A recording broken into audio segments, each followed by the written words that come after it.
प्रार्थना प्लीज तुम जाओ। मुझे समझ आ चुका है कि मैं तुमसे प्यार करने लगा हूँ। आई लव यू प्रार्थना, तुम सिर्फ मेरी हो। हाँ शिवंश।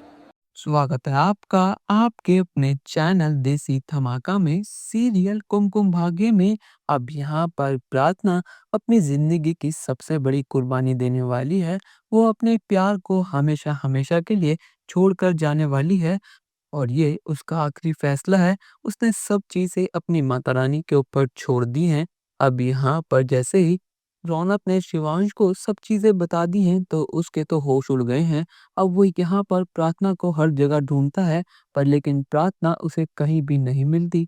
और यहाँ पर गायत्री बताती है कि आपने बहुत देर कर दी। दीदी ने अब फैसला कर लिया है कि वो आपकी खुशियों के लिए जो आप पर मुसीबत आई है उन सब चीज़ों से आपको फ्री करने के लिए दीदी आपको हमेशा हमेशा के लिए छोड़कर जाने वाली हैं। ये सुनने के बाद तो शिवांश मानो कहीं खो सा गया है। उसका दिल उसके हाथ में आ चुका है। उसके दिल में जो दर्द है उसको आज से पहले वो दर्द कभी भी नहीं हुआ।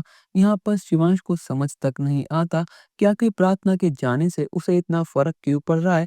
उसके जाने से उसे ऐसा क्यों लग रहा है कि उसकी ज़िंदगी ख़त्म होने वाली है, जैसे किसी ने उसको जीते जी मार दिया हो।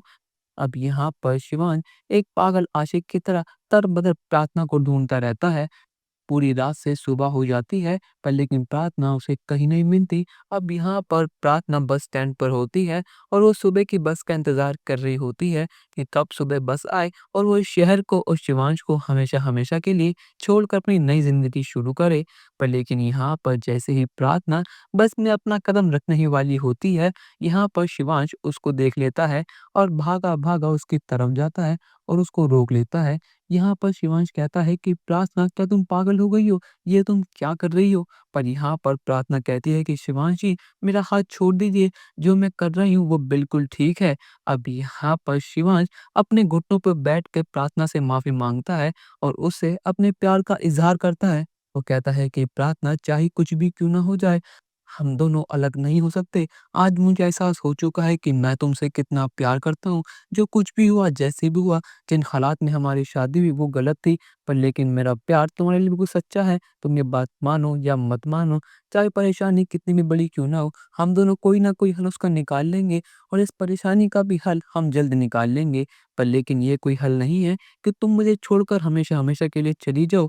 अब यहाँ पर शिवांश की ये बात सुनकर प्रार्थना की आँखों में आँसू होते हैं और वो शिवांश को अपने गले से लगा लेती है। पर लेकिन यहाँ पर रौनक, तान्या, सोनालिका और बुआ मम्मी आ जाती हैं। ये सब चीज़ें देखकर और शिवांश और प्रार्थना का इतना प्यार देखकर वो सब तो खड़े के खड़े रह जाते हैं। पर लेकिन दोस्तों, आपको क्या लगता है, क्या यहाँ पर बुआ माँ सोनालिका की सच्चाई शिवांश के सामने आ पाएगी या फिर नहीं? अपनी राय हमें कमेंट सेक्शन में ज़रूर बताइएगा और चैनल को अब तक नहीं किया सब्सक्राइब तो कर लीजिए। धन्यवाद।